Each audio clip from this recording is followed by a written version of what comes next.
Recording. Recording. One take one.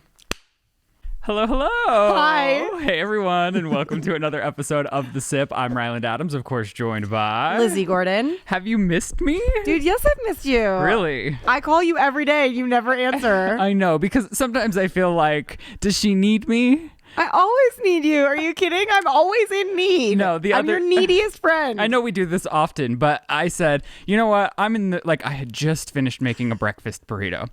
Had sweet potatoes in it, potato chunks, eggs, hot sauce, cheese. I had wrapped it up, and I was like, Lizzie's calling. Yeah. And I thought, does she actually need me in this moment? And then you were like, so rude. And I said, well, I'm putting a breakfast burrito in my mouth. And do you actually need me, or do you just need a person to fill the time slot from point A to point B, wherever you're going? Yeah, but I wanted that person to be you.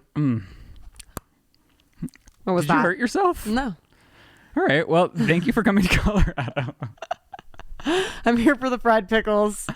Oh my gosh. Are you going to make them on your vlog? Yeah, I want to make them with you, though, so I'm going to wait. Okay. Lizzie's a busy girl, so she couldn't stay the night to cook with me. No, she is busy. What's going on? Everything. Every goddamn thing. Well, I think you need to prioritize our Christmas movie before everything else. I have read. That's why that was the first thing done. I know, and I read it. Yeah. Fantastic. Thank you. I laughed out loud the entire time. And outside of it just being written for us by you, I really do think it's funny regardless. I do too. So what's our next step, and who do we have to blow to make this happen? We're waiting for Joel to fucking read it. Joel. Let's give his number publicly. Okay. So that they I was can all texting call. him this morning, actually. Just kidding. Could you imagine if we doxed Joel? Joel, I also, like, in real life, I call Joel the business bitch because he's a business bitch. He would be mortified if I had doxed him on the internet. Saying his name is probably too much on the internet. I think anyone would be pretty pissed if we said, hey, everyone, call this person and tell them to read our script faster. The last thing I said was this psycho text. Do you think he's going to read it ever? Yeah, he started reading it, which pissed me off. Yep. Did you tell? You should send him the same text you sent me that had me in spiraling. I couldn't, because at the time that we were talking about something else that was like low-key a professional exchange.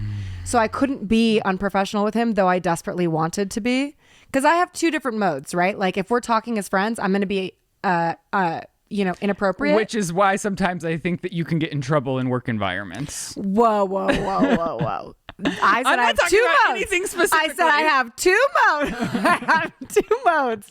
One is professional and one is unprofessional. And when I was on the phone with Joel, we were in professional mode. But had we been in unprofessional mode, I would have said, I don't appreciate you reading my script in multiple sittings, you business bitch. And I understand why you had requested that I read it in one sitting. He's enjoyed what he's read so far. And how far do you think he is? He told me he was 10 pages deep. I was like, it gets crazy. So why would somebody... This is not good news for us, Lizzie. Why would somebody start and do 10 pages and then say like, got to run from this, like spent 20 minutes reading a script and left? He's busier than I am. Okay. Yeah, he's started...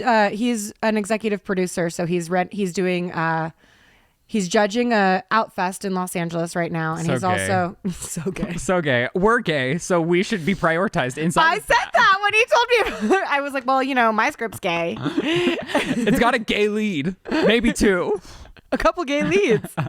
And one like borderline. Oh my God. What? I know for a fact I am not gay. Wow. Because I saw a TikTok that says that women who do not find Pete Davidson attractive are not bisexual or gay. And then you watched the Hailey Bieber interview and then you questioned it all over again? No, why? Because I questioned being straight after I watched her on Call Her Daddy. I didn't watch the whole thing. You were the one that put it on the document. I know, because I watched Cliff Notes versions. I can't sit through fucking Call Her Daddy. I feel like Call Her Daddy is always like, oh, come on. I mean, okay, do whatever you want. Have you ever sat through a Call Her Daddy episode? Yes, who was it? She had like she gets big celebrities on there. She does get big celebrities on there, but it's like to some degree I'm just like, all right. Well, we'll get into the Call Her Daddy thing later. Yeah. What were we talking about? I blacked out. Sorry. I got so distracted. Yeah. Oh, no, honestly, no idea what we're talking about. Oh, I'm not gay. Anyways. Oh, yes. Welcome to another episode of The Sip, where we continue to defend Lizzie's heterosexuality. What else? Pete Davidson. Oh, yeah. You're done? That's all I wanted to say. But I don't remember why I jumped to that. Oh, our gay script. Yeah, Joel, get with it, dude. Seriously. And if he We're a won't, mess. we've got to find a way to make this happen. Because let me tell you, like, even outside of me and outside of the Christmas world in which we wrote it for, like a campy, fun, cheesy Christmas movie, it wasn't that. It was like actually well written, funny, hilarious, with like story arcs that were also heartwarming, and you tied it all together so well. So I really I need this to be a priority and come to fruition for the both of us. So if everyone could just like manifest this with us and for us together, should we do a group? Let's take a moment. Okay. You guys, let's take a moment. Whoever you're manifesting to. So like to your higher power. Dear blank. Dear blank. Dear the universe, please let Ryland and Lizze be able to make the beautiful script that Lizze made for the universe to see. I love when we unison talk so much. You did that pretty good. I was staring at your mouth. Oh, okay. Well, sometimes I'll be in a big group and I feel awkward about this. Do you? Yeah. It's a little culty. It's okay though. It's like cults get things done. And do that once a day, every day. Clip it from the episode. Write it on your mirror. Come on, we need more than just us. We need that. We need you now more than ever. Like for real though, I think it's great. I'm not worried about it being some. Oh, and then another weird, like a bunch of weird stuff's been happening. I think it's because I'm desperately manifesting, like really manifesting. Right, it works. Yeah, I didn't even realize I had listed one of the TV pilots I wrote on a. I don't even know what the fuck this thing is. On your resume with 87 followers? No, that woman's never getting back to me. I listed I don't know where I listed it, somewhere online. But I got an email the other day that it's in the top 31% of screenplays. Really? Yeah. In where? What? I don't know because I don't understand it. So it might mean nothing. But no matter what, it was like, cool. You know? Okay, so I am curious. Yeah. I wanted to know and talk about this earlier on, but you were like, let's not manifest doom. Oh. So your lost luggage, there was a development later on that it had been found a month and a half later. More than that. And then you weren't in Colorado, so you said, just shut up until I have it. What happened at the airport today? I got my luggage this morning. You did? I did. So you have your suitcase back from that was Kissy's. That was Kissy's. And that was one of the reasons why they had such a hard time finding it, because I had never taken out the name card in the back. That's not my name, it's hers.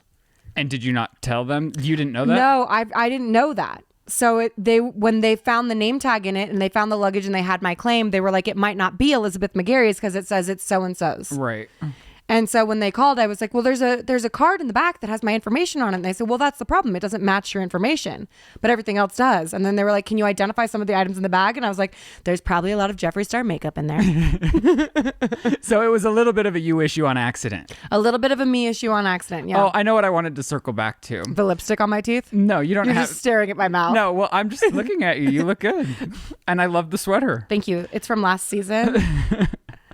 I went out and got a bunch of black sweaters. And I'm living. I want to get some trousers. These are new pants.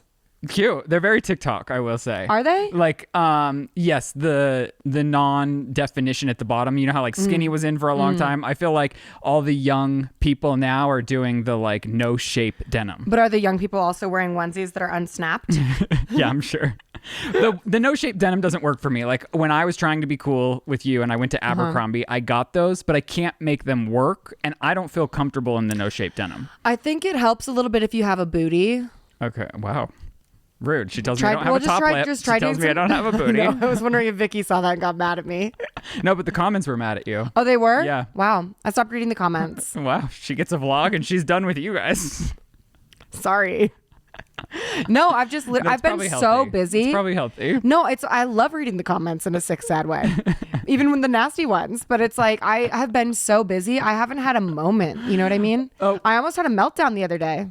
Well, and that being yesterday. That doesn't seem like out of character. No, but this is like a different kind of meltdown. It was just like I just want to watch the D'Amelios. Right. But no, I had to go to the vet and then the gynecologist and then a party and then I had to come here. What's going on with your vagina? I mean, everybody has to get their snatch spelunked in every once in a while. Okay. It's a natural or it's a normal checkup. Nothing out of the usual. Nothing out of the usual. Oh, but what was kind of fun was, Joe and I are talking about conceiving a child next September, starting to try next September. So I like to pick up all my birth control at once, just like I pick up all the dogs like flea and heart medicine at once, because otherwise I'm going to fuck that up. And they were like, oh, you know what? We can only give you enough for through August of next year. And I go, kismet. Wow. Yeah. That felt like a good sign. Yeah. And when I told Joe that, he was just like, what the fuck does that mean? And I was like, it means the universe is saying yes. Listen up, Joe. Listen up, Joe. Write it on your mirror. Write it on your mirror. I'll have his mom text him. Marge is watching right now. Does he want a baby? Yeah. Okay, good. Yeah. I want to make sure you're on the same page. We're on the same page. It was Otherwise, funny I'll get you pregnant. We were at breakfast the other morning and I was just like, having kids is fucking scary. Yeah. And he was like, yeah. I was like, wow. And then like after having a pap smear from not having one from the last time I had one, I just like was texting all my friends that had babies and I was like, how did you have people in your snatch all the time? Like that is awful. And I had a great doctor too. She's got a great bedside manner. She's like, okay, I'm gonna touch your thigh now. And it's like, okay. And like the whole time. Did you get tingly? I'm just doing another lesbian check. Oh no. Okay. In fact, I like when I got home, I told Joe to not touch me for a little while because even though this woman was very nice, and the whole time she had like this great bedside manner, she was like, "I want you to know, I'm leading the pap smear, but you're in charge, and at any time if you want me to stop, I'll stop." And told me every time she's going to touch my body anywhere because it's like that's incredibly invasive. Well, I'm sure that's changed over the past 4 years. Yeah. Well, I mean, did they have to have another? I mean, you should always respect somebody when you're in their genitals, but did they have to have a secondary person watch? I heard with the men, I would rather die than have a man spelunk in my snatch. Well, okay, so but if I were to have a girl give me a physical, I think for the ball portion, now another person has to come in to make sure which she's would not touching you triple bad. my boner fear. Anyways, Which, by the way, what? The boner fear Made the movie. Made the movie. A lot of fun. A lot of the best moments from the podcast did, or scenarios in which we've lost it. We're inspirational for a young creative like myself. So narcissistic. I don't know. Should I talk about your mean girl behavior? Mine? Yes. I was pretty offended, actually. What are you fucking talking about? It hasn't happened once, but it's happened twice. What? Every time I dress up as a girl on the internet, it seems like 20 minutes later, a negative, nasty comment flies in from Lizze. And I'm just like, what's your intention? Maybe I'm jealous. Are you uncomfortable? I'm jealous. Of what? Well, I get how pretty I am as a woman? Honestly, did I send you the text from Hailey? No. Hailey took a screen grab of it. She said to me, she went, Ryland's fucking beautiful. No, more so it's that I'm calling you 24/7 and you're not answering because you're dressing up as a woman in a bathing suit with fake tits now. I forgot to bring my titties. Oh, well, Halloween's coming up. We'll do a whole episode in our fake tits. I have fake tits too. We have to find something to cover the nipples for Okay, monetization purposes. We'll frame them out. I'm like oddly infatuated with those. They're like, kind of fun, huh? a couple things are making me straight this week. Hailey Bieber and fake tits. Right. Oh, that's why you thought you were straight just because you want to fuck her. I would honestly, Hailey makes me wonder if I'm gay because I would fuck her too. That middle part was just so effortlessly perfect. She's just so crisp. That screamed gay, huh? She's frosty. No. That I appreciated her middle part. Maybe. Yeah. Yeah, a little gay. But it's just like, you look at her and you're like, wow. Since we're on the topic, can What? I show you a picture of my puppy? Because I feel like he looks. Oh my gosh. No, listen. You think he has a great middle part too? No, but I think he looks like an alpha gay. Do you know what I mean? Like the guy at the club who's like very forceful and wants to dance with you, and you Yeah. end up sucking his dick violently in the bathroom. Wow. Is that not my puppy? Did you hook up with people drunk at the clubs when you were young? I didn't even go to clubs. Wow. But look at him, like a little gay, right? Wow, that is an ass shot if I've ever seen one. Like he's asking for it. Why does he have a human ass? I don't know. So he's like he's a dominant bottom? I think he's a power top. Oh, well, the way he's showing his ass and like really This to me is like, thirst-trapping. picture another dog down there just like blowing him. Okay. Is that weird?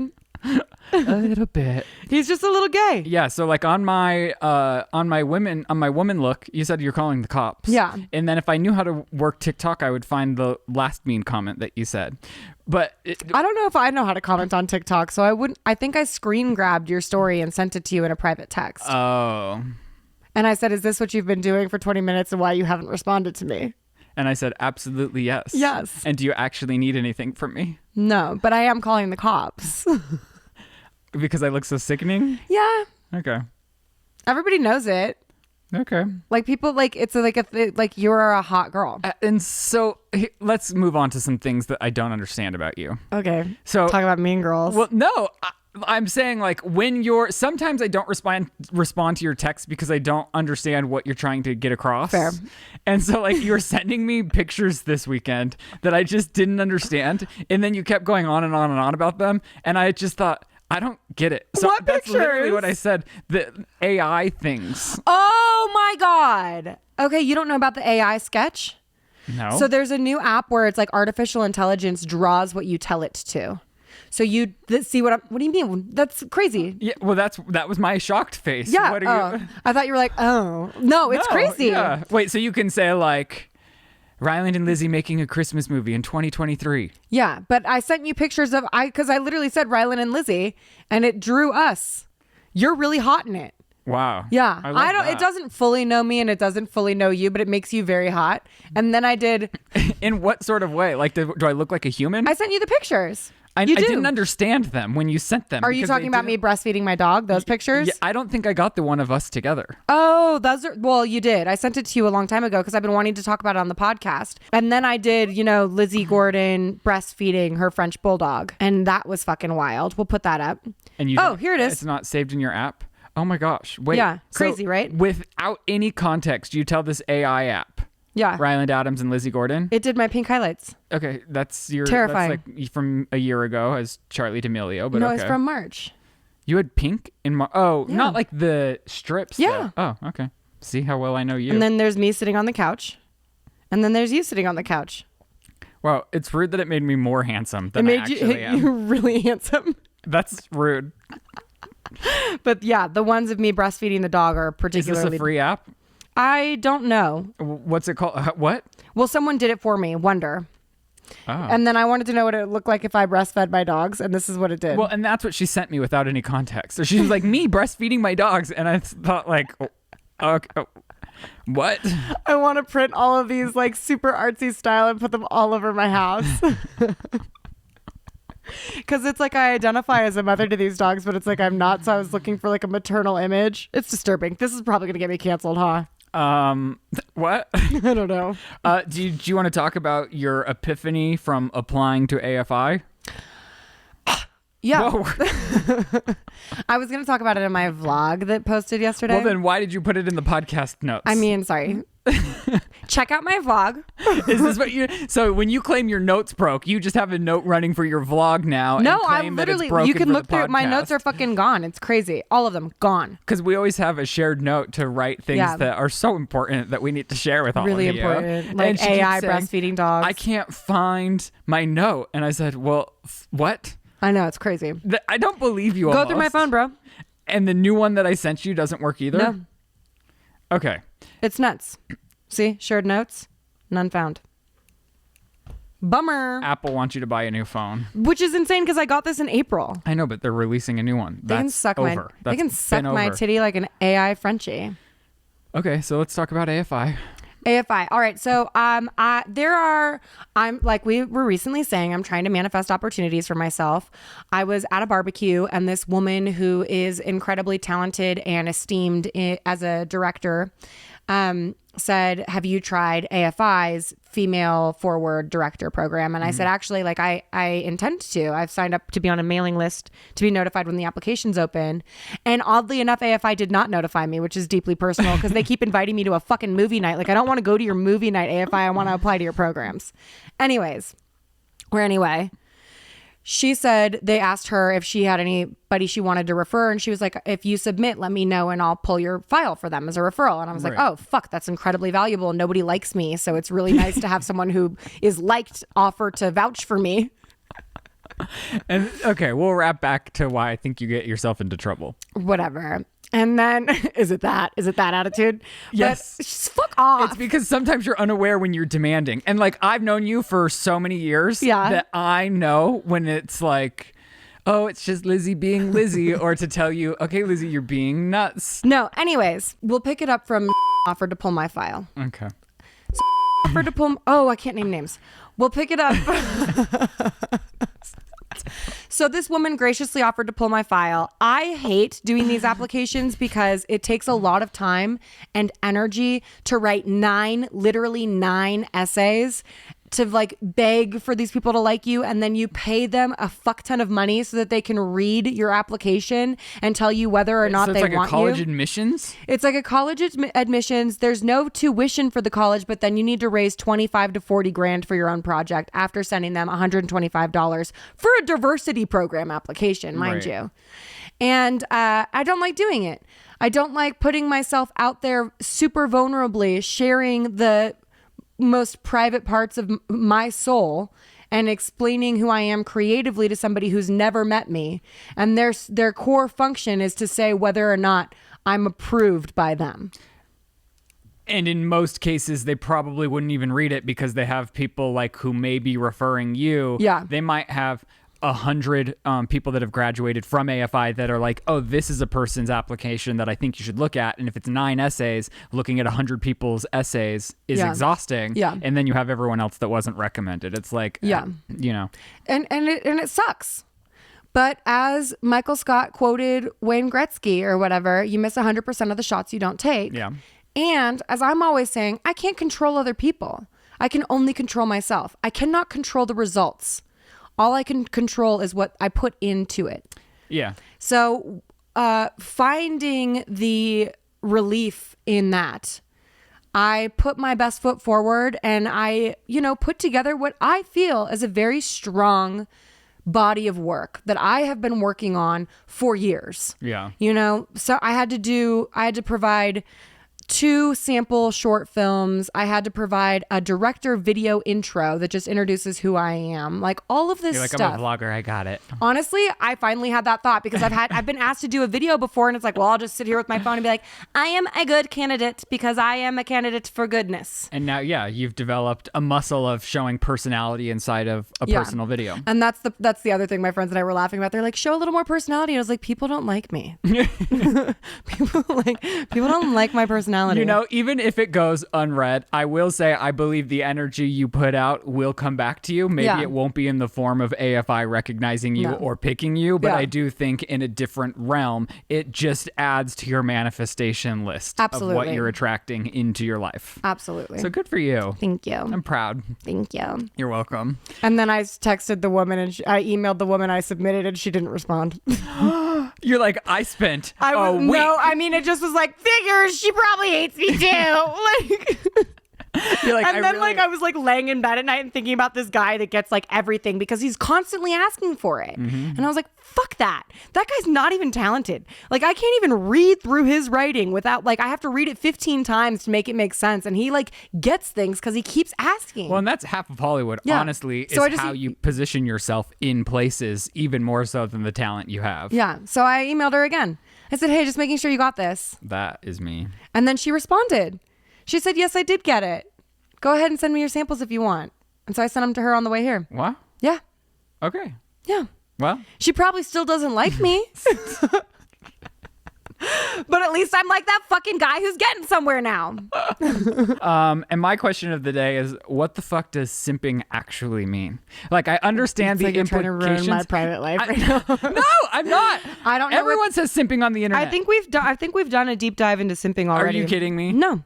Yeah, I think we have. Because I understand, it means I'm lusting after someone. Yeah, but pathetically. What is it actually? What does simping mean? Simping is just one of the dating trends that exists within many others and was created primarily by Gen Z culture. A simp or simping refers to when someone obsesses over someone else who does not return their affection. But what is, doesn't return? Damn, that's sad. So that really, you need to know that element too. Because when people say it, I'm just thinking, they just love that person, but I didn't know it was unreciprocated love. So what does SIMP stand for? Something like so impossibly? No, but I love that you're looking deeper into it. I think it doesn't. Manipulated. I don't think it person. does. I know that it's Gen Z may have coined it recently, but I know that it's in songs that date well before their birth dates. Okay. And I also think about the Mariah Carey song, "Why Are You So Obsessed With Me?"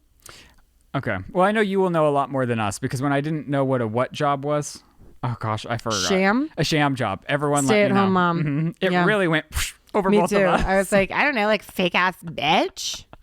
Today's podcast is sponsored by Studs, who I love so very much, and I know you've probably noticed that the ultimate cool girl look is a fully loaded and stacked earscape. And if that feels a little intimidating, then you definitely need to check out Studs, because after all, they did coin the term earscape. Studs is the go-to authority for piercings and earrings, and can help you curate an earscape based on your own anatomy and style. Lizzie and I are both obsessed with our Studs. She actually stole some of what they had sent me. She loved them so much, and she's wearing them each and every day. And Studs is reimagining the piercing experience for each and every ear. If you want to refresh your look with a new piercing, or if you need pro styling advice, you can shop online or stop in any of their Studs locations in LA, New York City, Austin, Nashville, Miami, or Boston. Also in Seattle, with more coming soon. If you want to get a new or even first-time piercing, but if you're feeling a little scared, fear not. Studs only pierces with single-use needles, never guns, so it's always safer and so much better, especially for advanced piercings.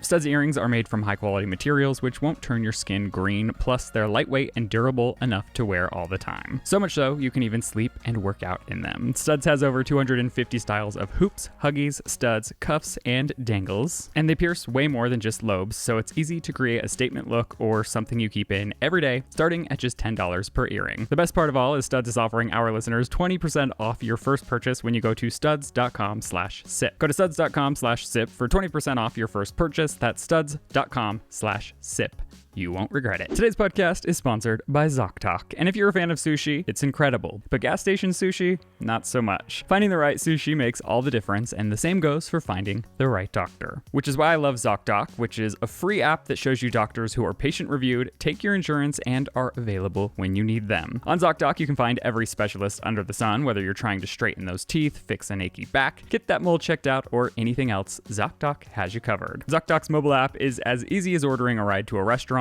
or getting delivery to your house. You can search, find, and book doctors with just a few taps. You can find and review local doctors, read verified patient reviews from real people who made real appointments. Now, when you walk into the doctor's office, you're set to see someone in your network who gets you. Go to Zocdoc.com to find the doctor that's right for you. Book an appointment in person or remotely that works around your schedule. Every month, millions of people are using Zocdoc, and I happen to be one of them. It's my go-to whenever I need to find and book a quality doctor. So go to Zocdoc.com/thesip and download the Zocdoc app for free. Then start your search for a top-rated doctor today. Many are available within 24 hours. That's ZocDoc.com/thesip. Zocdoc.com/thesip. All right, let's get into some ice. Well, we don't do that for iced tea. Do you want to? No, I thought you were going to do advice though. That quick? Yeah, I felt like with it. all this iced tea in the never world? know with Oh. you. All the iced tea in the world. Well, yeah.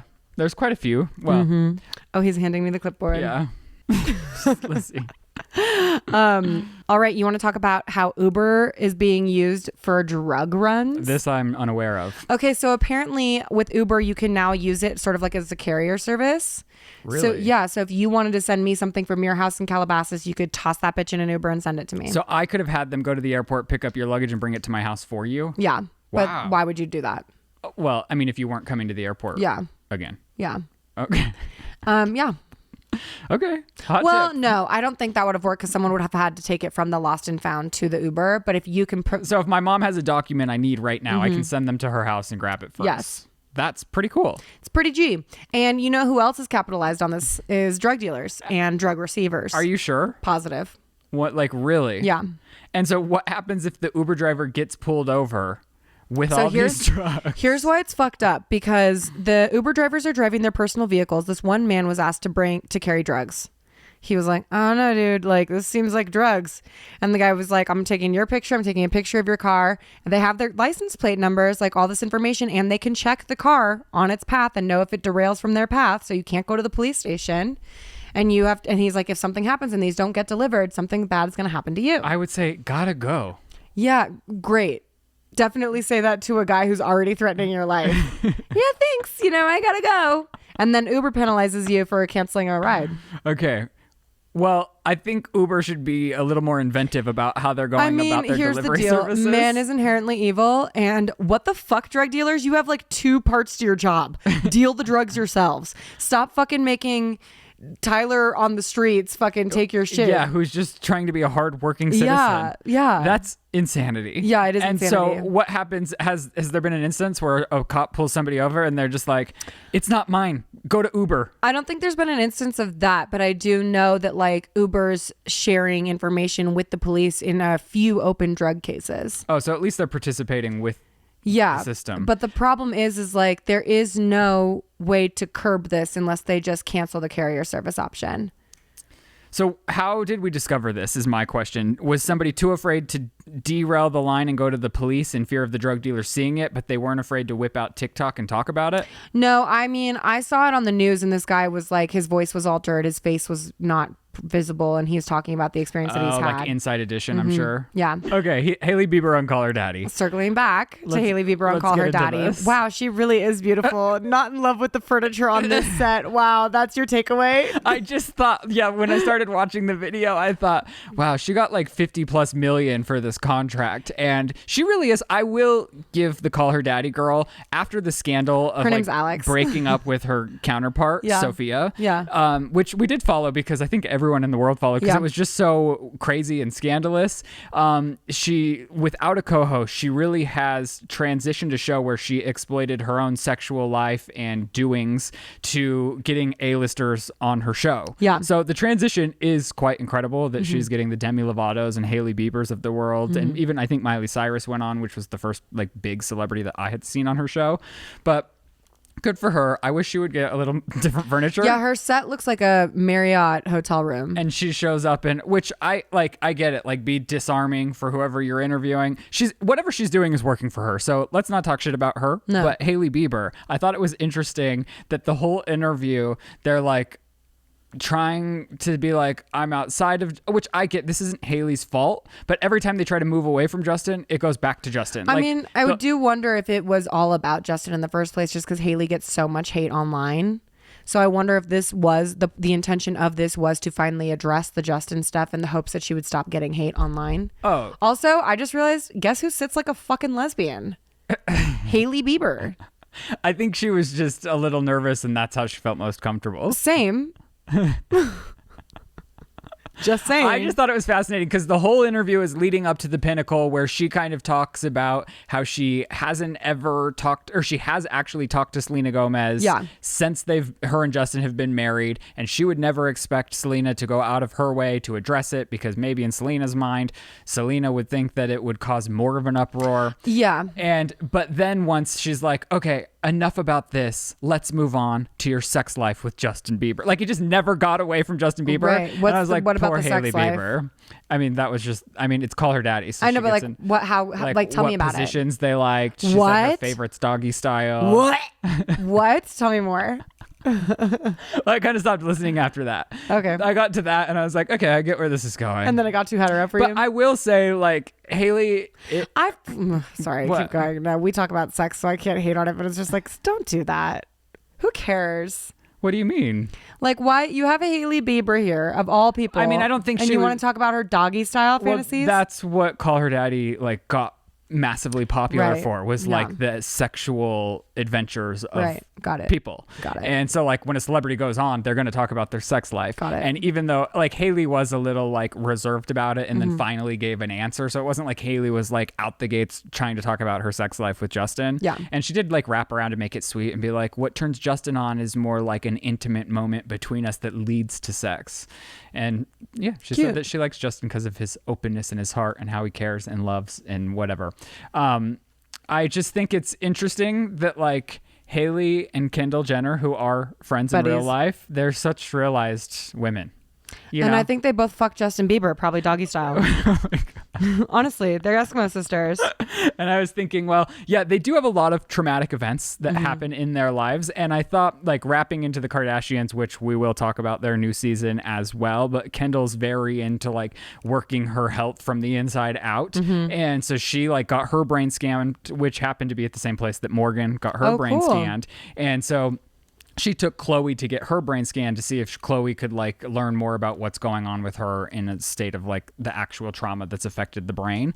And what I thought was Kendall was like, well, I'd love to see what's going on inside of Kim's, because Kim always has like every day is a new trauma. And Kim's always like, my strength is my calmness.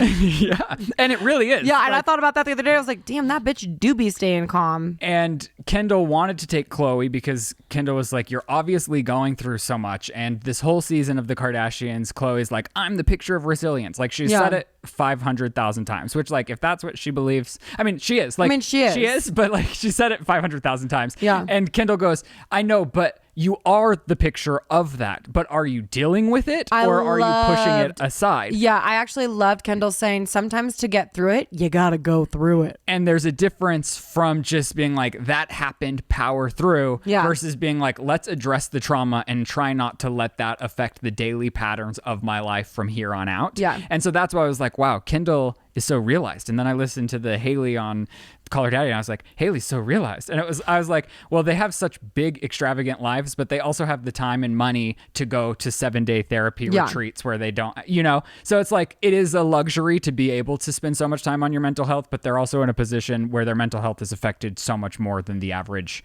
person in a different way. Like, everyone has struggles. Yeah, I think everyone has struggles, and I think that there's not. I don't think that you should compare struggles. I think it's on a different. Yeah, I think they're all different, and it's like you don't need to say like, oh, I don't have struggles because I'm not Kendall Jenner. I think people would say the opposite typically. Right, that's what I'm saying. Or I struggle and Kendall Jenner doesn't. Like, I don't think it ever works like that. The mental struggles, I think it's just outside of the natural human experience what a hugely famous person goes through, because it's not normal for millions of people to weigh in on your every move, and the weight that holds is very large. I'm not saying that the weight that anybody else's life holds is not, but it is also a very big luxury to be able to have the time to be so realized. But good for them. There's also like, just for the record, there are things open and available to a person who's not mega rich to become fully realized. Oh, of course. Yeah. Look into that if you need it. So, well, should we pivot right into the Kardashians then? I feel like we did it. Well, you have nothing else on the 2 episodes? All you cared about was No, I mean, I feel like we're already here. We pivoted. Okay. Yeah. So what were your standouts? We've touched on all the standouts.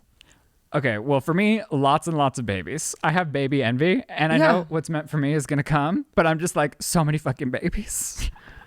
Yeah. It like makes my heart hurt a little bit how many babies there are. I'm like, oh my gosh. Oh, because of the births being every episode now? Yeah. Yeah, I get that. And I'm just like, I want a baby so bad. They're having all these babies. Christine, like, should I get some wine? Should we bring wine? She's going to need these snacks. Baby, get the Cheeto Puffs. Let's go. That was a standout moment. And Corey just like nonstop filming. I look Corey being like, baby, it's time. She goes, oh my God, get the Cheetos. Honestly, I watch the Kardashians for the house porn at this stage of my life, because it's just so unreal that every shot is just like, they could be doing nothing and the show is still entertaining because of the scenery, what's going on around them. Sometimes I feel like they're walking and they go by a room and they go, oh, forgot I had that room. Chris forgetting she has an entire fucking condo. Oh God. Oh, forgot I had a house here. I kind of love how they're not living on the internet's timeline, which is like acting.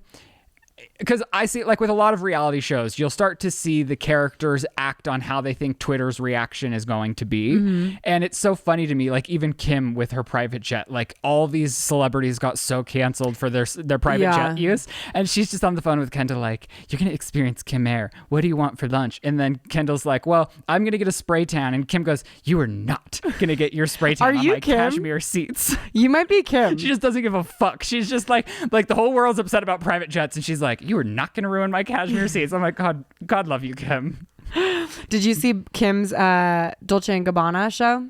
No. It's pretty sweet. What do you mean? So she went through, I think it's Dolce & Gabbana. Yeah, Kim did a whole like runway show for Dolce & Gabbana at Fashion Week, and it's pretty sick, dude. Wow. It opens with like a short film that she made of just her looking like glamorous as fuck eating a plate of pasta. I couldn't get through that on Instagram. Nobody could. But I watched a majority of it and I was like, it hit. I was like, damn, dude. Do you know how much money they probably spent on that one shot of Kim Kardashian eating that fucking pasta? A lot of money. I mean, good for Kim. I love it. She never stops, that girl. And No. I do think she works hard. And I think she's onto something when she says people don't want to work. I agree. So I'm just I gonna don't want say to it. work. Well, that's what I'm saying. Is I do like a week full of like dedicated work with this tight schedule, like the equivalent of Kim's, but less fucked up. But, like- and I'm like, I want to watch the D'Amelio's. And that's the thing, though. Like, I do think that would make a normal person fall to the ground the way that the world responded to her saying that. Yeah. Because I don't think her intentions were as ill as the world responded. No. And you can never guess how the world will react to something. Yeah. But the fact that she just like plows forward and is like, yeah, whatever. Well, and that's the other thing that's like super. The proof is in the pudding, right? She works that hard and she has Kim Air with cream cashmere seats. You know what I mean? And I know you guys want to go out there and say that she fucked Red and made a video, and it's like, yeah, but she fucked and made the video. A lot of people fuck on camera. Have you seen Pornhub? Lots of couples are out there fucking and making a fucking porn tape, and they're not on Kim Air. I'll criticize some of how I think it went down, even though I don't know. But what I won't criticize, or what I won't stand for, is people being like, well, she's only famous for a sex tape. Because, like, no, she's fucking not. No, she's fucking not. Nobody can maintain and build relevancy like Kim Kardashian because of a sex tape. No. Like, you have to constantly be at it. And I think as a contrast, you could watch the D'Amelios, and you can see like Charlie, who rose to fame on her own merit, I would say, without a specific talent. I'm not saying she doesn't have talents, because obviously she can dance, which does kind of bother me that she's on Dancing with the Stars. Yeah, they gotta stop doing that. They gotta cut this out. Yeah. It's so not fair. Like, she is a classically trained dancer. Maybe she doesn't know one or two of the styles that they do on Dancing with the Stars, but it's just not fucking fair. No. And I'm happy that, like, if that lights her soul on fire and she's getting to do what she loves every day, I think good for Charlie. Yeah. But I don't think it's fair for any of the other contestants. And so here's the other thing. Like, I love Charlie, and I actually really do like watching her dance. Mm-hmm. Can't get me to watch Dancing with the Stars. Well, no. The only person watching that is my grandma. Oh, JoJo brought me in. Oh. I watched JoJo's. I also watched America's Got Talent to watch the fucking XOMG pop ladies out there killing it in those streets. So you even like JoJo's offspring. Yeah. Everything JoJo related. I'm into it. JoJo's got a new girl. Wow. Yeah. Okay. Crazy. Avery. But I will say, like, in contrast from the Kardashians to the D'Amelios this season, I did like watch the first 2 episodes of the D'Amelios, and it's interesting to see like Charlie struggle with where she wants to go, because she skyrocketed to fame, and she's like, well, now I feel like I'm wasting an opportunity because I don't have a clear direction in where I want to go. Yeah. And it's this whole thing of like being famous for being famous. Like, there's not a true reason. Like, the Kardashians are not only entertaining, because like there are elements of their family dynamic that is fascinating to watch. I think when you watch the D'Amelios, it's more fascinating for a different reason, not because like the family's super funny. Yeah, I can't tell why I care about the D'Amelios. Like, I couldn't tell you, but I do.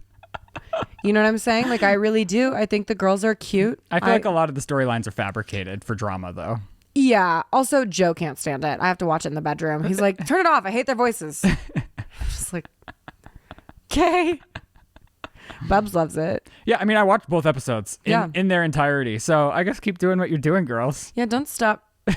Keep it moving. I heard Charlie's acting in a horror movie. Good for her. Yeah.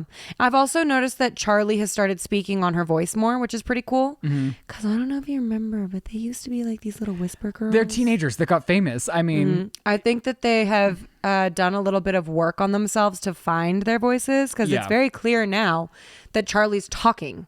Yeah. And it's like, oh, cool, girl. It still kills me a little bit that like Dixie will be in rehearsal and be like, well, even just the fact that Charlie's like I'm a game exploring day girl. singing. Yeah. And it's like, she knows, she's like, well, I can't tell people about it because I'd have a record deal. And like, that makes me sick a little bit, you know? Wait, what do you Well, mean? she was like, I want to keep this to myself because everything I do becomes a business. Like all of my hobbies have become a business. And the fact that Charlie could tell her team at her Monday meeting with 40 employees, I want to sing and could have a record deal tomorrow, like makes me sick a little bit. I know that they Work. They garnered that opportunity for themselves, but then you see a Dixie in rehearsal who like doesn't want to perform until the performance, which like it's Well, no, I saw that and I was like, no one would give you a chance then.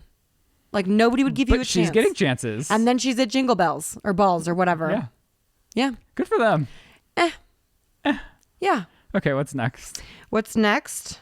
Do we want to talk about the Try Guys? If you want to. I love delicious cooking made simple, and that's why I'm so happy today's podcast is sponsored by HelloFresh. With HelloFresh, you get farm-fresh, pre-portioned ingredients and seasonal recipes delivered right to your doorstep. You skip trips to the grocery store and count on HelloFresh to make home cooking easy, fun, and affordable. That's why it's America's #1 meal kit. If you have a packed fall calendar, HelloFresh's quick and easy meals, like their 20-minute recipes or low prep and easy cleanup options, mean you'll spend less time in the kitchen and more time with your loved ones. HelloFresh is now offering vegan recipes on the menu every week without any animal products of any kind, like dairy, meat, eggs, or even honey. Enjoy meals like sweet chili tofu bowls or spicy coconut curry stir fry. HelloFresh works around your changing schedule, plans are flexible, and you can choose your meals for the week, update your preferences, or change your delivery day, all in the HelloFresh app. I love cooking HelloFresh meals for me and my family, especially when my mom and my grandma and my dad come over. It's just such a fun experience we can enjoy together that's low stress, but a guaranteed delicious meal. So go to HelloFresh.com/thesip65 and use the code SIP65 for 65% off plus free shipping. That's HelloFresh.com/thesip65 and use code TheSip65 for 65% off plus free shipping. HelloFresh, America's #1 meal kit. Today's podcast is sponsored by DoorDash. There's nothing better than the convenience of having anything delivered to your door in under an hour, and that's why I love DoorDash. If you've got back-to-back meetings, errands to run, chores to take care of, the secret to clearing everything on your to-do list is a little help from DoorDash. You can get dinner, household essentials, and everything on your grocery list delivered. Every time you place an order for pickup or delivery, you're setting off a chain reaction that helps give back to the people who make your neighborhood unique. And with over 300,000 partners, you can support your neighborhood go-tos or choose from your favorite national restaurants like Popeyes, Chipotle, and even Cheesecake Factory. From the stores and the restaurants and even the Dashers driving around, each purchase provides a new opportunity for everyone involved, because with DoorDash, there's a neighborhood of good in every order. You already know that I use DoorDash every single day, whether that's getting my morning coffee or getting an afternoon lunch. Also, if I've just forgotten something that is a necessity from the store, I love to get it with DoorDash. And for a limited time, our listeners can get 25% off and 0 delivery fees on their first order of $15 or more when you download the DoorDash app and enter code SIP.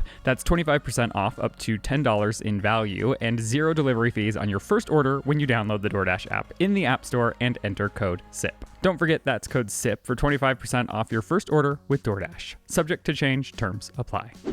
I mean, I just think all these cheating scandals are out of the world right now. So do you know about the Adam Levine? Oh my God, I'm such a fucking idiot. I thought it was a different Adam. What? I thought it was a different Adam. There's a different Adam cheating? No, it's not. It's Adam Levine from Maroon 5. I'm a fucking idiot. I thought it was one of the guys from Workaholics. Oh. What's that guy's name? Divine or something? Divine, yeah. I was like, imagine him. He seems like... Stupid. Yeah, that was crazy. Did you follow the Adam thing? I followed it in like just on TikTok. I just can't believe how blatantly people will act out like this, like DMing, like in on a writing, public platform in a strangers. World in which we know people go to TikTok to go viral over this sort of thing. Yeah. It's just so sloppy, and to be in that sloppy and comfortable of a position when you're married with kids and another on the way, just to me is like gives me the ick. It's icky. I wonder if it gives them the ick too, and if it's part of it. They can't stop it. Like it's a weird addiction. I mean, it has to be, because it's such a reckless, damaging thing to do that I feel like you have to be self-sabotaging to put something in writing like what he did. Right. Also, is he stupid? And to deal with like, this... do you see the text? Like, he's like, fuck, like, your body's insane. Like, is he actually stupid? Because if he's actually, he sounds stupid. So this might just be a dumb man doing a dumb thing. I mean, it's a pretty dumb thing. Or it's self-sabotage. Like, you have 2 kids and another on the way. It's pretty obvious that that's not something you should be doing. He asked one of the women if he could name the new baby after her. Yeah, I know. Ryland. Crazy. Insane. And I more so feel, and this is what I mean. Like, I'm not saying everyone's problems aren't large, but imagine being the wife on the other side of that. Yeah, that's fucked up. She has to deal with all of us talking about it, the Yeah. whole world talking about it. And now if she stays with him, or if she stays with him, it will forever haunt her. Yeah. It will be every interviewer's question. It defines the next 5 years of her life if she decides to stay with him. Yeah. You know what I mean? And that's annoying for her, for Yeah. the kids, for the family, because somebody else wanted to go and do something stupid, which isn't unsimilar to the Try Guys situation. Yeah. It is- Dude, the Try Guys situation is bold as fuck. Well, it's just interesting to me that this one went so... The Try Guys are like, It's mainstream.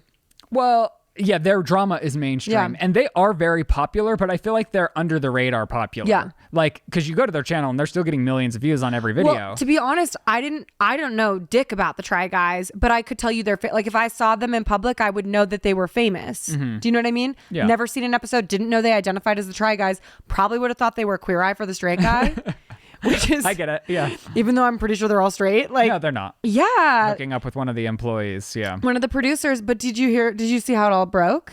Yes, they were at a bar, like, hooking up or something. They were at a and Harry Styles concert together, Oh, I thought it was at a taking bar. pictures with fans, and then later on that night, kissing in public wearing the same outfit. So the story was corroborated. They went to a fucking concert and then made out in public. What I thought was interesting, because even his wife is very entwined in the business. Like, the wives have a podcast on Yeah, their channel. that seems so The wives make videos on their channel. And so for them to come to the conclusion, because both of the statements from the guy and the girl were both like, our family is the most important thing, alluding, in my opinion, to that they're going to try to work it out and stay together for the family. I don't know if that's what will happen after they go through therapy or whatever they choose to do. Yeah. But it's interesting that the Try Guys were like, we see no way forward. He's out of the group. I get it though, that- because that is so like if you are incorporated together, like if you and I run a business together, I now am responsible for every shitty thing you do. Right. So if he's going to go out, cheat on his wife and, who has kids with somebody that they're working with, who's a subordinate, now they're risking a sexual harassment lawsuit. Well, and yes, I think even more so than their feelings towards him actually cheating on his wife, Yeah. it's that it was with an employee. Yeah. Because then it's like adds a whole new level where they almost can't continue forward with him. No. But now the wife and the husband have no job technically. Did they let the wife go? Well, I don't think she was well, I guess she's probably an employee of sorts because she does have a podcast on Yeah. the channel. I don't know. It's I all... think it's all well and good to like work with your spouse as a person. You work with your fucking spouse all the time too. And I don't know, like I don't love it. It's not my favorite thing. It's a fine line to walk. Yeah, I like doing the educational videos with Joe because it's a low stakes environment and we can have fun and be silly. But it's like on other projects, it's a little bit hard. Yeah. It's too much. And having the burden of your relationship and a professional relationship where maybe one of you does have more power or one of you is a boss, like it's kind of different and skewed. Yeah. Like I don't like it. No. And I feel like, I don't know, it would have been more empowering or like whatever to set the wives up with their own thing that's separate. I don't know. Well, I think the podcast was separate, like it's the wife's. Right. It's not, I think I haven't done a deep dive on the channel. I haven't either, but I do think it's like, meh. Anyways, let's get into all the movies and TV shows because there's like a lot of hot things going on in the entertainment world. That is a reason I love fall because a lot of good content drops where I feel like we were lacking for a while. And now I'm on overload. There's so Yeah. much to watch. Did you see Hello, Darling? Yes. Oh, no. Don't worry, darling. Don't worry, darling. What did I Update. say? I love Nipple Girl. Yeah, what's up with that? Well, I like hated her online persona, which Yeah. isn't fair because she didn't write that. Like the press wrote her narrative for her. Right, you like, hated her after you looked at her Instagram though, so it was personal. Okay. She curates her own Instagram. Okay, that I'll give her, or you. But I will say, like, in large part, I was annoyed by all of the headlines and press, which is out of her control. And then we went to see the movie because, like, the reviews were like, I don't know, we were just intrigued to see the Yeah. movie. And she was the best part about the movie, hands down. Everybody's saying that. She was incredible. Even bad reviews are saying Florence is a force. The annoyance that I once had with her is no longer. Like, I'm not looking at her Instagram, but I just from I the hated movie- her on Instagram, and then I loved her in the media. Like, I love her whole Miss Flo reclaiming the title thing. And I do think she's talented. Yeah, she's incredible. She was great. And I actually did like the movie. Do you know what the movie's about? Did you see it?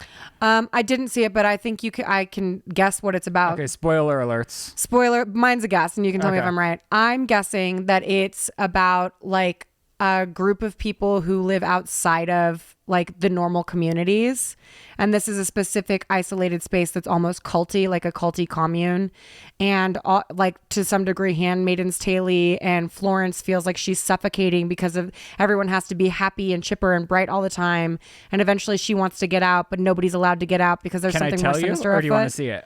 I'm probably not going to see it. Okay. Well, if you flip forward, I'll have chapters in this podcast. So flip forward to the next chapter if you don't want a spoiler. And she probably kills Harry Styles to escape. She's in a simulation. And it turns out that the husbands are putting the wives in the simulation because they want to have, like, Florence is a nurse in real life and she's overworked, and the husband resents. Damn, I wish you hadn't told me. I could not have seen that being I could not have seen this movie being that. Having an additional layer. I really enjoyed it. I wish that life after the simulation, we would have gotten 10 minutes less of the movie in the simulation, and had there been beats outside of where she is confronting some of the evil people that have like created it, or getting revenge, or seeing like the people that started the simulations or maybe like hardcore losers in real life. Like I needed that extra beat, which is actually like, I didn't think about it until we left, and Shane was like, it needed that beat, and then we were building on that, and I thought, oh my gosh, you're right. But I thought Olivia did a good job in the direction of the movie. It was fun to watch. It was set in Palm Springs. I had a great time with it. Nice. And with all the drama with Olivia, sorry I ruined it for you, but you said I could. Oh, I couldn't. I never could have anticipated it. I mean, I think Olivia goes big visually. That's always fun. I was watching a review about like talking about the movie in general, and they were saying like, because there's the alleged beef between Olivia and Florence, and I guess Florence then the day the movie was released did like 2 like slides long posts, like a bunch of photos, and the girl I was watching joked, she was like, her agent called and said, well, if the movie flops, then it reflects upon you in the box office as well. Which is like what this girl had suspected, why Florence finally like caved in and promoted the movie and put Olivia like 7 pictures into the slide. Interesting. But I liked it a lot. Yeah, I mean, I think so. Not for nothing, I'm just gonna talk about Olivia Wilde for a second. Not for nothing, so Booksmart, I didn't give a fuck about. I didn't see it. I mean, it's a little bit, I know that it was super lauded and everybody was super into it, and like it's like this feminine fucking thing, but to be completely honest, that movie was way too similar to Superbad. To a degree where I'm like, this didn't need to be made. It's just Girl Superbad with one of the stars of Superbad's sisters. You know what I mean? Like, that's how close it is. Like, it's the same fucking characters. Right. Just with coochies. And whatever. It is what it is. I just kind of feel like, could have changed a little more. But I do feel like Olivia Wilde stylized a lot of the shots and made it visually engaging and differentiated it more from Superbad, which was a little bit more of a lo-fi sort of organic vibe, and hers was a slightly more visually elevated thing. But no matter what, I just still find myself feeling like, make a fucking girls movie. Give a woman a chance, like whatever.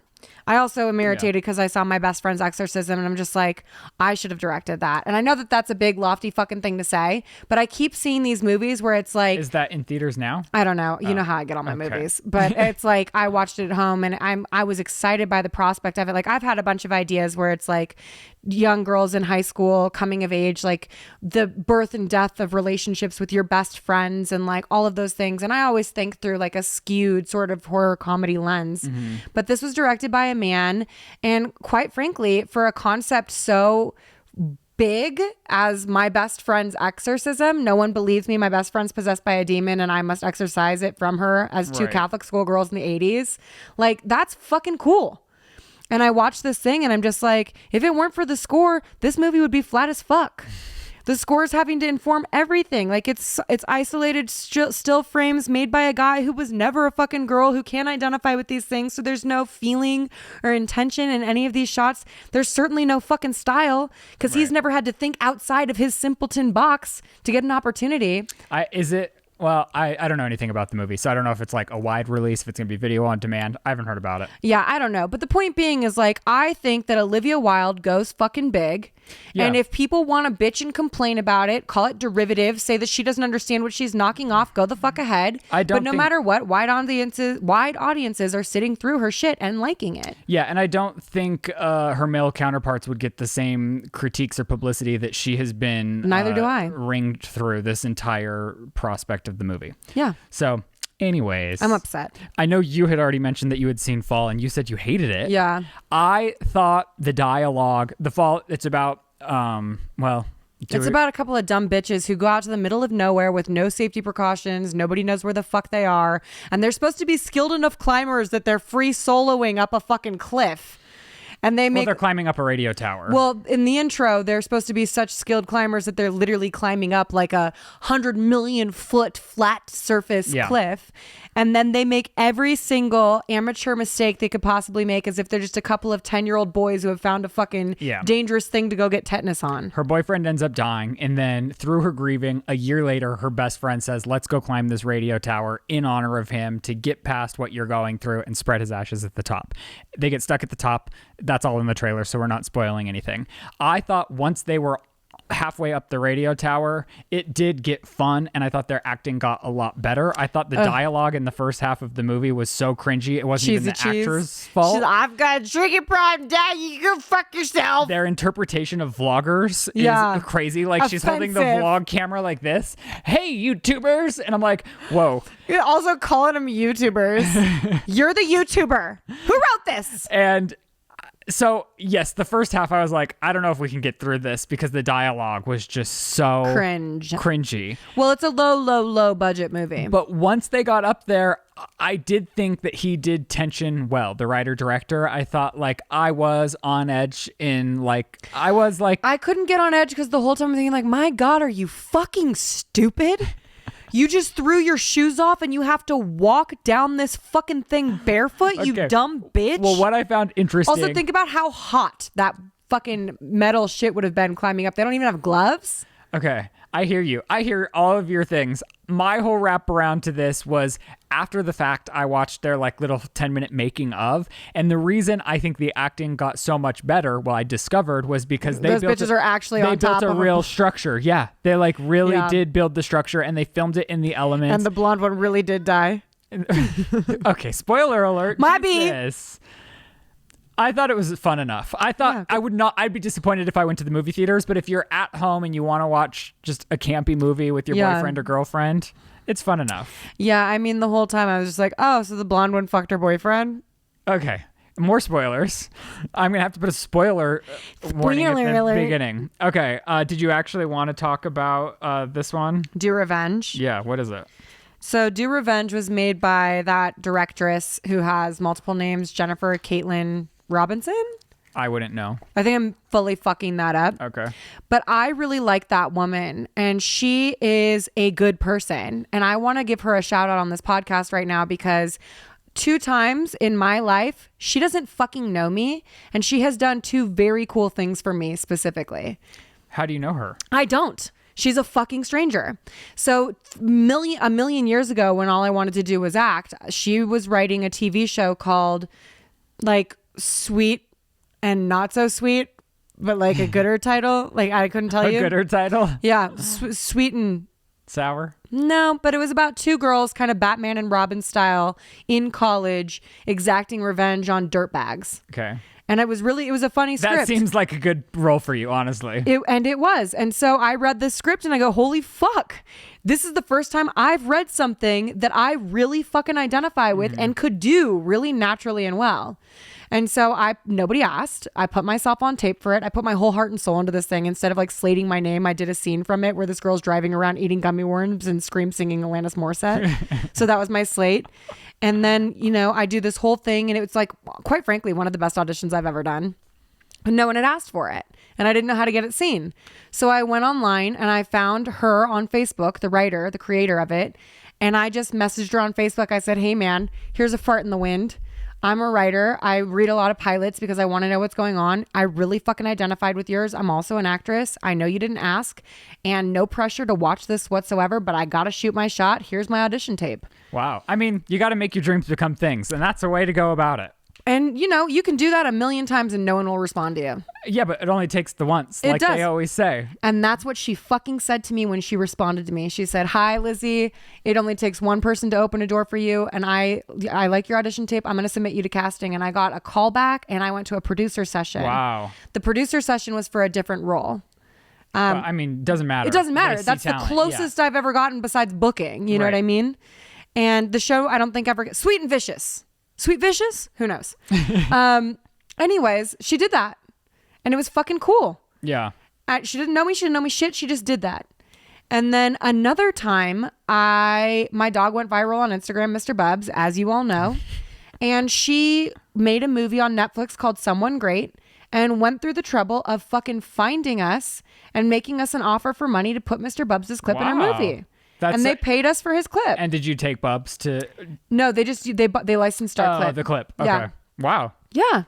So we love her. Honestly, and I love that story. Like, I love that you like manifested that. If you see something you want, you have to go for it. Like when I was searching for entertainment news jobs, I would walk my reel into, like, I think it's so unheard of to like go to a physical building and be like, here's my shit, give it to your executive producer. Yeah. And that's how I got my job at Clever. Yeah. Like I did it. 6 months later, they had seen something else and they're like, that's that guy that walked in and handed us a reel. I got another audition, booked the job, was there for like 4 years. Yeah. So like you got to make things happen for yourself because nobody else is going to do it. Clearly no agent wants us. Nobody fucking wants us. Oh, no, that's not true. That's not true. What?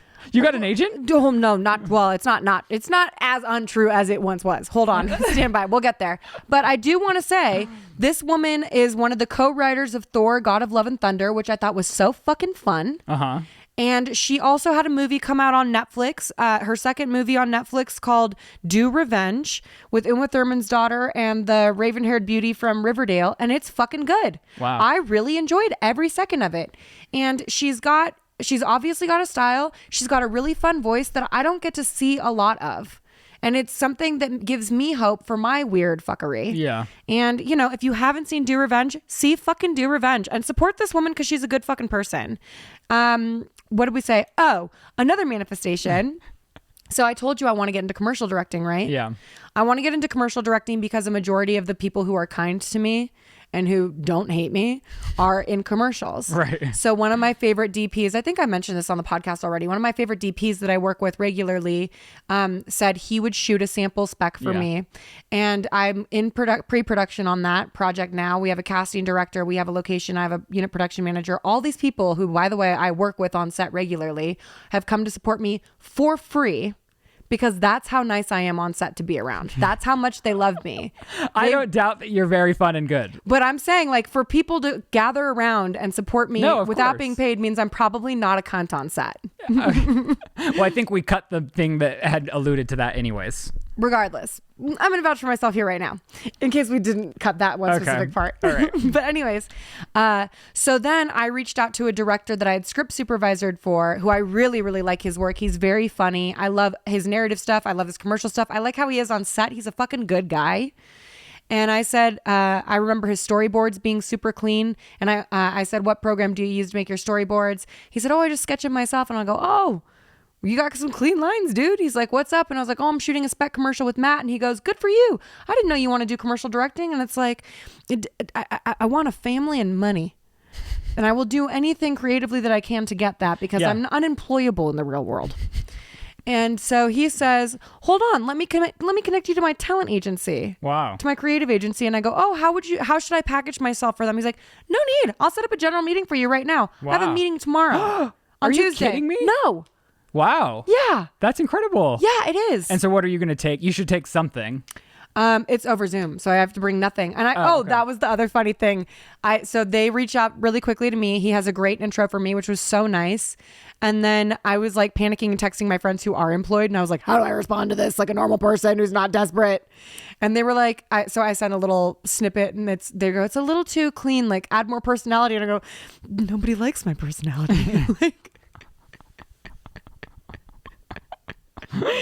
and then I was like, do explanation points count as personality? They were like, if that's all you got.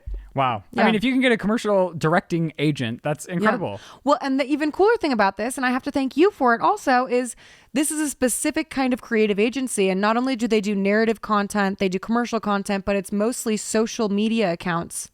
So if I shot a commercial for mayonnaise, it would air on YouTube and TikTok and cool. Instagram.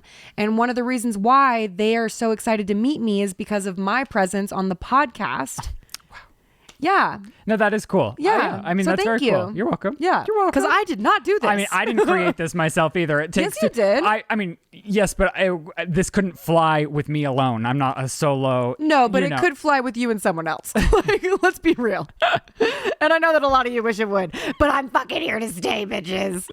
I will baby trap him if I have to. Okay, did you want to talk about Blonde at all? It's getting a lot of like controversial reviews. Fucking hated it. I turned it off immediately. When you put it on the document, I like Googled it, and then I saw there was all this controversy around it. Then I tried watching it, and I got like 4 minutes in, and I was like, I'm so bored. Did you make it out of the fire? I didn't even make it to the fire. Wow.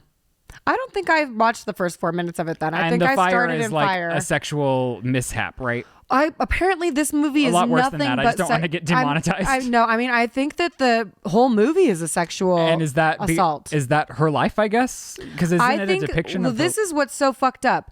This movie is a biopic, right? Marilyn Monroe, Right, allegedly. but no, it's based off of a fictional book that was written by someone else. So yes, it's about Marilyn Monroe, and a lot of it is founded in fact, but it's only based on and inspired by heavily. There are a lot of narrative fictionalized elements in the book that the movie is based off of, but they sell it as if this is fact, proof checked. It's not. And I saw then I looked at the reviews and I saw a lot of people saying like sexual trauma aside, it's just bad. That is also true. It's fucking 3 hours long. I was like, what? And the pacing of it's whack. I'm watching these scenes knowing full well this movie is 3 hours long and thinking, cut all of this. What? And then right after that, we're bang into a heavy, aggressive, tight shot on some essay. And I'm just like, I literally looked at Joe, I was like, turn it off, we're done. I'm not going to sit through that. No. And yeah, that does happen, and it's awful, and it's horrible. But it's like you don't want to experience it for 3 hours. They reduce this woman to her trauma alone, and outside of these, and they diminish her to like a shattered woman who was incapable and clumsily fell into this because she's so sexualizable. Right. And it's just like, no, like Marilyn Monroe did some cool shit for a woman in that era. Yeah. She started a production company when women weren't doing that. Like, talk about the shit that she did do. And instead, it's like all literally reduced to horrific trauma that took away they don't talk about her wit and her charm, her comedic timing, her work ethic, any of that. It's just all something that's just like fallen into her lap because she's just so vulnerable and I'm such never a going victim. back to it. I won't go back to it either. I'm sick of it. I'm sick of it already. I also heard there's 2 shots that go inside her vagina. Yuck. And to be completely honest, those are the only things that I'm like, I would like to know what that looks like. Not the inside of her vagina, but I want to know how a man chose to shoot going inside a vajiji. Well, let us know. Report back. Honestly, I will. The last 2 things I wanted to talk about were just some TV shows. Have you been following Dahmer at all? I love it. You do? I love it. I guess it's the highest rated new original series that Netflix has ever had. It's the best thing that Ryan Murphy has not fucked up. Wow. It's really good. I really loved Hollywood of his. I loved it so much. This was a little too slow for me, and I felt outside of myself because everywhere I looked, everyone was raving about it, and I was like, am I like, what's wrong with me? Because I felt like it just never got moving. And then, so I kept going back. It took me like 4 times going back to the second episode to finish the second episode. And then I found like a new appreciation for it in the third episode. And that's where I'm at now, is at the end of the third episode. Oh, I literally could not stop watching it. Wow. I'm obsessed with it. I mean, everyone is. And everyone's talking about like how hot Jeffrey Dahmer is and how I amazing. don't get that. I don't get that. I feel like he's being heavily sexualized. That's insane. Yeah. That's insane. That's insane. Did you see that it was listed as like LGBTQ plus content and the community reached out and said, please don't? How can they say that though? Like, I mean, they did, he's a and gay it was serial killer. Right. And So, yet they don't fuck claim off. him. Whatever. I have 2 friends in the You show, can't choose too. who you want to claim if it's a gay, like, if you searched gay on Netflix, it should pop up. He's Yeah. a gay serial killer. Yeah. People are too much. Yeah. I'm sorry. I don't care. Come at me. Ah! I honestly was more enthralled by The Patient on Hulu and FX. The Patient. Yes, with Steve Oh. Carell, where he's a Couldn't get therapist into it. and his patient kidnaps Yeah. him. That's so you. I got so much more invested into that, and it's like, can't take my eyes off of it. I feel like you're like one hissy fit away from pulling the same. Killing people? Never. No, like kidnapping your therapist and chaining them up in your basement. I could see you doing that. And then super rationalizing it and being really apologetic, but also being smart enough to know you can never release him. What? My alarm's going off and it's reminding me to get Swishers, Monster Mask, and hands. I don't know what any of that is, but I think that is a perfect cue to end the show. I do too. All right, you guys, thank you so much for hanging out with us and watching today's episode. Make sure you're following us on social media. Lizzie has a vlog channel where she posts every Tuesday. I have a vlog channel as well. We love you so much. Thank you for everything you do for us. We'll see you next week. Goodbye. And that's the sip.